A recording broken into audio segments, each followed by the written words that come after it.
ओम नमः शिवाय। भक्तों, सावन के पवित्र महीने में आइए शिव पुराण की कथा का रसपान करते हैं। ऋषि बोले, सर्वज्ञों में श्रेष्ठ सूत जी, बंधन और मोक्ष क्या है, कृपा कर हमें बताएं। सूत जी ने कहा, महर्षियों, मैं बंधन और मोक्ष के स्वरूप व उपाय का वर्णन तुम्हारे लिए कर रहा हूँ। पृथ्वी के 8 बंधनों के कारण ही आत्मा की जीव संज्ञा है, अर्थात बंधनों में बंधा हुआ जीव बद्ध कहलाता है और जो उन बंधनों से छूटा हुआ है उसे मुक्त कहते हैं। प्रकृति, बुद्धि, त्रिगुणात्मक अहंकार और 5 तन्मात्राएं आदि 8 तत्वों के समूह से देह की उत्पत्ति हुई है। देह से कर्म होता है और फिर कर्म से नूतन देह की उत्पत्ति होती है। शरीर को स्थूल, सूक्ष्म और कारण के भेद से जानना चाहिए। स्थूल शरीर व्यापार करने वाला, सूक्ष्म शरीर इंद्रिय भोग प्रदान करने वाला तथा शरीर को आत्मा आनंद की अनुभूति कराने वाला होता है। कर्मों के द्वारा ही जीव पाप और पुण्य भोगता है, इन्हीं से सुख दुख की प्राप्ति होती है। अतः कर्मपाश में बंधकर जीव शुभ अशुभ कर्मों द्वारा चक्र की भांति घुमाया जाता है। इससे छुटकारा पाने के लिए महाचक्र के कर्ता भगवान शिव की स्तुति और उनकी आराधना करनी चाहिए। शिव ही सर्व परिपूर्ण और अनंत शक्तियों को धारण किए हुए हैं। जो मन, वचन, शरीर और धन से बेरलिंग या भक्त जनों में शिव भावना करके उनकी पूजा करते हैं, उन पर शिव जी की कृपा अवश्य होती है। शिवलिंग में शिव की प्रतिमा ने शिव भक्त जनों में शिव की भावना करके उनकी प्रसन्नता के लिए पूजा करनी चाहिए। पूजन शरीर, मन, वाणी और धन से कर सकते हैं। भगवान शिव पूजा करने वाले पर विशेष कृपा करते हैं और अपने लोक में निवास का सौभाग्य प्रदान करते हैं। जब तन्मात्राएं वश में हो जाती हैं तब जीव जगदम्बा सहित शिव का सामीप्य प्राप्त कर लेता है। भगवान का प्रसाद प्राप्त होने पर बुद्धि वश में हो जाती है। सर्वज्ञता और तृप्ति शिव के ऐश्वर्य हैं, इन्हें पाकर मनुष्य की मुक्ति हो जाती है। इसलिए शिव का कृपा प्रसाद प्राप्त करने के लिए उन्हीं का पूजन करना चाहिए। शिव क्रिया, शिव तप, शिव मंत्र जाप, शिव ज्ञान और शिव ध्यान प्रतिदिन प्रातः से रात को सोते समय तक, जन्म से मृत्यु तक करना चाहिए। एवं मंत्रों और विभिन्न पुण्यों से शिव की पूजा करनी चाहिए।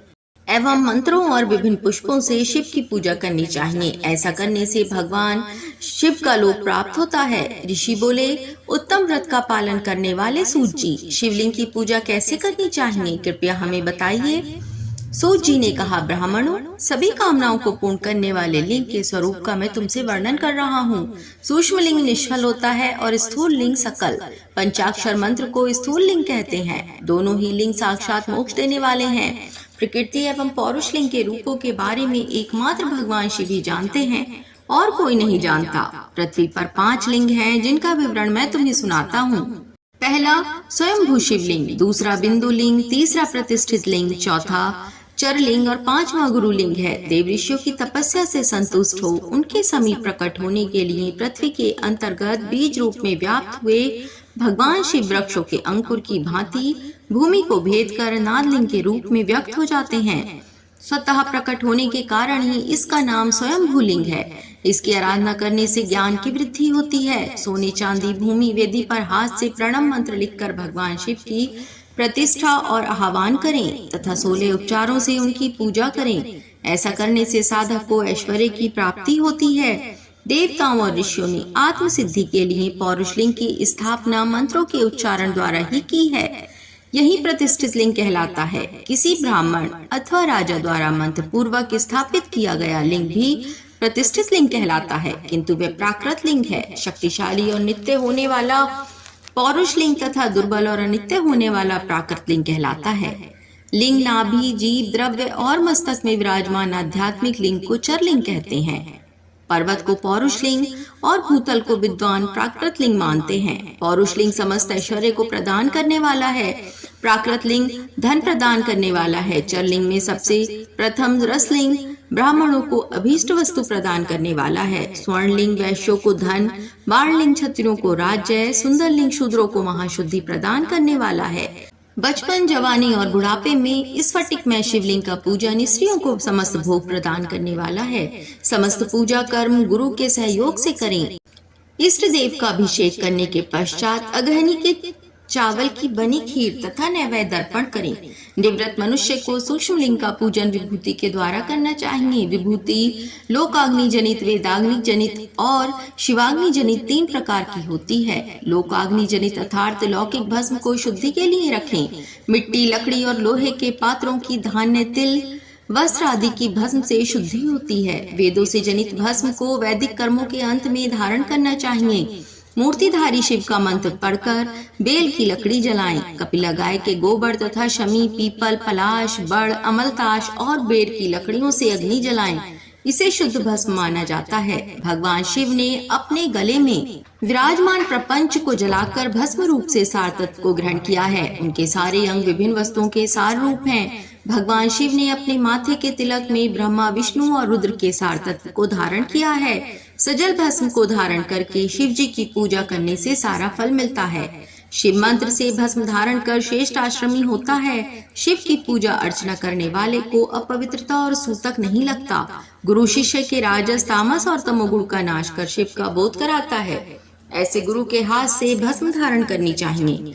जन्म और मरण सब भगवान शिव ने ही बनाए हैं। जो इन्हें उनकी सेवा में ही अर्पित कर देता है वह बंधनों से मुक्त हो जाता है। स्थूल, सूक्ष्म और कारण को वश में कर लेने से मोक्ष प्राप्त होता है। जो शिव की पूजा में तत्पर हों, मौन रहें, सत्य तथा गुणों से ग्रहयुक्त हों, क्रिया, जाप, तप करते रहें, उसे दिव्य ऐश्वर्य की प्राप्ति होती है तथा ज्ञान का उदय होता है। शिव भक्त यथा योग्य क्रिया एवं अनुष्ठान करें तथा धन का उपयोग कर शिव स्थान में निवास कर भगवान शिव के महात्म्य का सभी के सामने प्रचार करें। शिव मंत्र के रहस्य को उनके अलावा कोई नहीं जानता है, इसलिए शिवलिंग का नित्य पूजन करें। ऋषि बोले, हे सूत जी, आप हम पर कृपा करके पार्थिव महेश्वर की महिमा का वर्णन जो आपने वेद व्यास जी से सुना है हमें भी सुनाइए। सूत जी बोले, हे ऋषियों, मैं भोग और मोक्ष देने वाली पार्थिव पूजा पत्ति का वर्णन कर रहा हूँ। पार्थिव लिंग सभी लिंगों में सर्वश्रेष्ठ है। इसके पूजन से मनोवांछित फलों की प्राप्ति होती है। अनेक देवता, दैत्य, मनुष्य, गंधर्व, सर्प एवं राक्षस शिवलिंग की उपासना से अनेक सिद्धियां प्राप्त कर चुके हैं। जिस प्रकार सतयुग में रत्न का, त्रेता में स्वर्ण का व द्वापर में पारे का महत्व है, उसी प्रकार कलयुग में पार्थिव लिंग अति महत्वपूर्ण है। शिव मूर्ति का पूजन तप से भी अधिक फल प्रदान करता है। जिस प्रकार गंगा नदी सभी नदियों में श्रेष्ठ एवं पवित्र मानी जाती है, उसी प्रकार पार्थिव लिंग सभी लिंगों में सर्वश्रेष्ठ है। जैसे सब व्रतों में शिवरात्रि का व्रत श्रेष्ठ है, सब दैवीय शक्तियों में दैवी शक्ति श्रेष्ठ है, वैसे ही सब लिंगों में पार्थिव लिंग श्रेष्ठ है। पार्थिव लिंग का पूजन धन, वैभव, आयु एवं लक्ष्मी देने वाला तथा संपूर्ण कार्यों को पूर्ण करने वाला है। जो मनुष्य भगवान शिव का पार्थिव लिंग बनाकर प्रतिदिन पूजन करता है वह शिव पद एवं शिवलोक को प्राप्त करता है। निष्काम भाव से पूजा करने वाले को दुखों से मुक्ति मिल जाती है। जो ब्राह्मण कुल में जन्म लेकर भी पूजन नहीं करता वह घोर नरक को प्राप्त करता है। पार्थिव लिंग की श्रेष्ठता तथा महिमा का वर्णन करते हुए सूत जी ने कहा, हे श्रेष्ठ महर्षियों, वैदिक कर्मों के प्रति श्रद्धा भक्ति रखने वाले मनुष्यों के लिए पार्थिव लिंग पूजा पत्ति ही परम उपयोगी एवं श्रेष्ठ है तथा भोग एवं मोक्ष को प्रदान करने वाली है। सर्वप्रथम सूत्रों की विधि से स्नान करें, संध्योपासना के उपरांत ब्रह्म यज्ञ करें, तत्पश्चात देवताओं, ऋषियों, मनुष्यों और पितरों का तर्पण करें।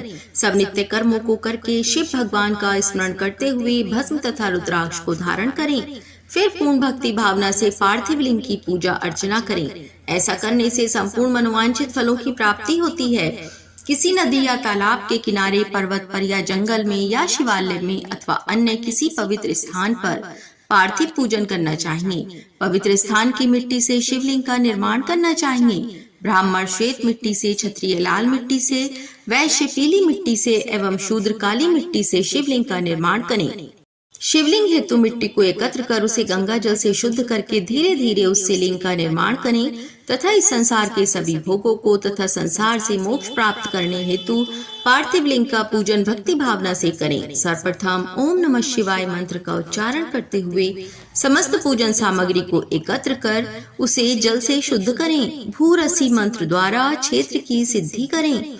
फिर जल का संस्कार करें। स्फटिक शिला का घेरा बनाएं तथा क्षेत्र शुद्धि करें। तत्पश्चात शिवलिंग की प्रतिष्ठा करें तथा वैदिक रीति से पूजा उपासना करें। भगवान शिव का आवाहन करें तथा आसन पर उन्हें स्थापित करके उनके समक्ष आसन पर स्वयं बैठ जाएं। शिवलिंग को दूध, दही और घी से स्नान कराएं। ऋचाओं से, शहद और शक्कर से स्नान कराएं। ये पांचों वस्तुएं दूध, दही, घी, शहद और शक्कर पंचामृत कहलाते हैं। इन्हीं वस्तुओं से लिंग को स्नान कराएं। तदोपरांत उत्तरीय धारण कराएं। चारों ऋचाओं को पढ़कर भगवान शिव को वस्त्र और यज्ञोपवीत समर्पित करें तथा सुगंधित चंदन एवं रोली चढ़ाएं तथा अक्षत, फूल और बेलपत्र अर्पित करें। नैवेद्य और फल अर्पित कर 11 रुद्रों का पूजन करें तथा पूजन कर्म करने वाले पुरोहित को दक्षिणा दें। हर महेश्वर, शंभु, शूलपाणी, पिनाकधारी, शिव, पशुपति, महादेव, गिरिजापति आदि नामों से पार्थिव लिंग का पूजन करें तथा आरती करें। शिवलिंग की परिक्रमा करें तथा भगवान शिव को साष्टांग प्रणाम करें। पंचाक्षर मंत्र तथा 16 उपचारों से विधिवत पूजन करें। इस प्रकार पूजन करते हुए भगवान शिव से इस प्रकार प्रार्थना करें। सबको सुख समृद्धि प्रदान करने वाले हे कृपा निधान भूतनाथ शिव, आप मेरे प्राणों में बसते हैं। आपके गुण ही मेरे प्राण हैं।